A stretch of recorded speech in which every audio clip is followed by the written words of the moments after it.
again, Guardians, and welcome back to the channel for another Destiny episode. Before we get into it, I'm giving away 1,000 silver on the channel this week, so all you have to do is be subscribed to the channel, like this video, and comment down in the comment section, what are you going to buy from XUR this week, or are you not going to buy anything, yes or no, and what are you going to buy if you are going to buy something.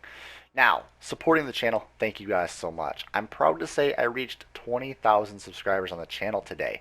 Huge milestone goals, so stay tuned for a 20,000 subscriber milestone video coming up very soon on the channel. And let's get into today's video. First off, XUR's inventory location and review. It is crazy. It's been, what, 16 weeks since the Rise of Iron actually launched? I believe 16 weeks. Maybe 15? No, it's been 16. So, location. XUR is located in the reef, over in his little cubby hole. Go and click on him, and you will notice something huge has changed. The last 2 weeks, he did not sell 3 of coins, but this week he is. The only thing is XUR, you're still drunk. Please go home, dude. You're not selling glass needles today? What the fuck, dude? I kind of wanted glass needles. Fuck, XUR, you tentacled-faced bastard. Now, since XUR is still broken, maybe it's on purpose. Maybe Bungie is trying to interchange the 3 of coins and the glass needles every other week. Maybe it's supposed to be that way. Maybe he's going to be selling the 3 of coins for this week, and maybe next week will be glass needles, and maybe the week after that will be 3 of coins for the next 4 weeks ahead of time. Maybe that's just their plan. And maybe this 3 heavy ammo cents or 10 heavy ammo cents is actually on purpose. Question mark. Huge question mark there, but maybe he's just drunk and he has to go home. So, moving onward, we've also got a heavy legacy engram. So if you're missing a heavy weapon from year 1, then you might want to purchase one of these, buy it up, and use one at a time to get the one that you're missing. Almost 90% guaranteed that you'll get the one that you're missing out of the kiosk over by the Vanguard inside of the tower. Next up, Helm of Inmost Light. Now, Helm of Inmost Light, gain Death from Above and Headstrong. I really don't recommend this. I don't use it. I probably never will. But some other people have said that it's a fairly good exotic. I have used it back in year 1, but after year 1 I just stopped using it. It's nothing really important to me. And I'd rather use the Helm of Saint 14 or something along those lines. Now, it does have increased strength and intellect, which is okay for a Titan. It's got second thoughts, it's got hands-on, and it's got battery already. Shields start recovering immediately after orb pickup, which can definitely help out a Titan get his shield back up because, hey, everybody knows that Titans are all about their defense and being able to run into a swarm of enemies and pretty much wreak havoc with a lot of damage. Next up, we've also got Young Ahimkar's Spine. Now, this one increased the trip mine duration, which is great if you're running the Golden Gun and you're in Trials of Osiris. You also gain an additional trip mine, which is really good, especially if you're on a 1v2, maybe even possibly a 1v1 or a 1v3 inside of the Trials of Osiris. What you do is when your enemies aren't paying attention, you can actually really barricade a doorway and an entryway and get around enemies by barricading that doorway and getting away from the enemies while they're trying to shoot the trip mines, or if you're lucky, they don't recognize them and then you'll end up killing the enemies, allowing you to get the upper advantage, maybe revive some allies inside of trials and get ready for the pickup to win that round.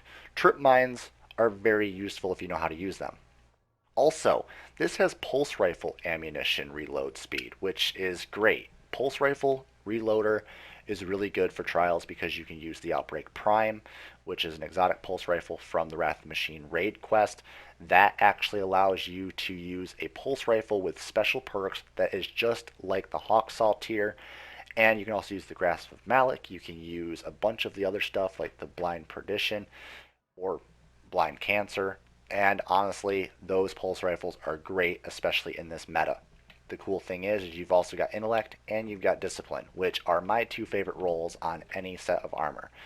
You've also got Fastball, which increased the grenade throw distance for that trip mine or the 2 trip mines, and you also get bonus grenade energy on melee hit, which is good because you have your melee, which is also a throwing knife, which you can pretty much use your distance to your advantage while using this. And you've also got Machine Gun Loader, just in case you needed that for, say, maybe PvE. So, next up though, The Light Beyond Nemesis. If you are running a Warlock inside of Trials of Osiris and you don't really have a good Warlock exotic, you might actually want to pick this up. One, you get to use this just like the Chest of Alpalupe for the Hunter or the Titan. Your supers generate an extra orb for your allies, and also you revive and you're also revived faster. So you can revive people and revive faster, and it's just all around great. Now, the roll on this is Strength and Intellect. For a Warlock, I would recommend trying to re-roll this to get Discipline and Intellect. Discipline and Intellect is a lot more important for a Warlock. You've also got Inverse Shadow, you got Heavy Lifting, and you've also got Better already. Now, Monte Carlo. Monte Carlo is one of my top favorite exotics due to the backstory and the way it looks, and also how it worked in year one at the very beginning when it first came out, and also kind of around at the end of year two, the beginning of year three. It still actually works fairly good. If you ever get the chance to use the Monte Carlo, it's surprisingly pretty good for an auto rifle, but I would not recommend it inside of the Crucible. I would recommend it just to have. It looks awesome. Just here's the preview for the Super Spy and also the Royal Flush ornaments.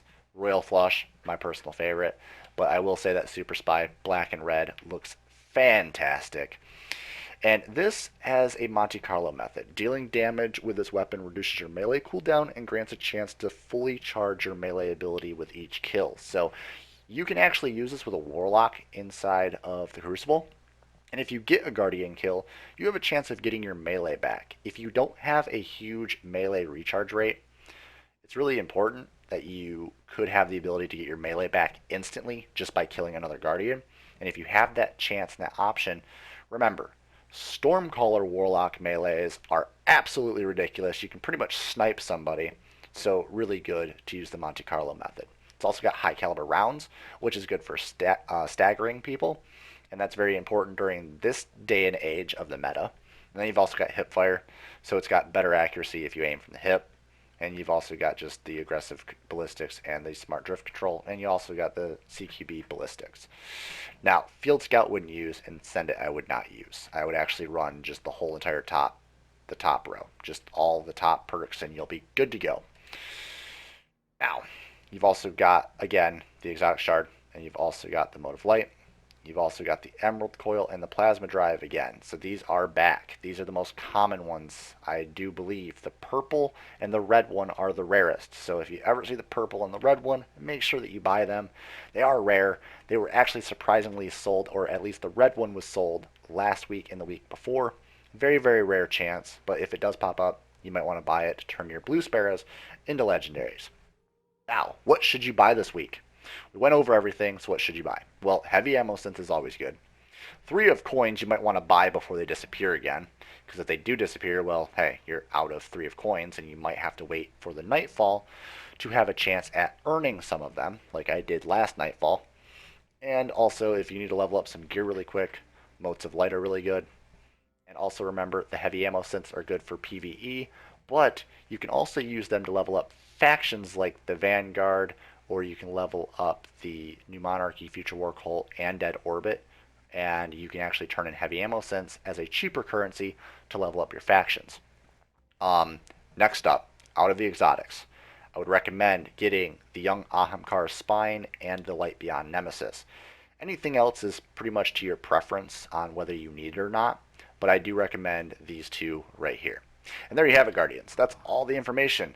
Now, the rolls on these aren't actually that great. I wouldn't really recommend the rolls. The final rolls on these aren't too great. The intellect on the Light Beyond Nemesis is actually fairly high, but I think you can get a little higher, so it's not tier 12. And you can also get a tier 12 version of this, and that is not tier 12. So, yeah. Thank you all, Guardians, for stopping by the channel and checking out this XUR's inventory location review. Once again, guys, thank you all for the support on the channel after the last couple of months. Getting 20,000 subscribers, that's just a dream. I'm actually really excited about it. So we're going to have a huge change on the channel with a huge video thanking every single one of you. And again, Guardians, if you like this video, drop a like, share it with your friends, comment down below any questions or concerns, and as always, stay violent, be privileged, and we'll see you all in the next episode.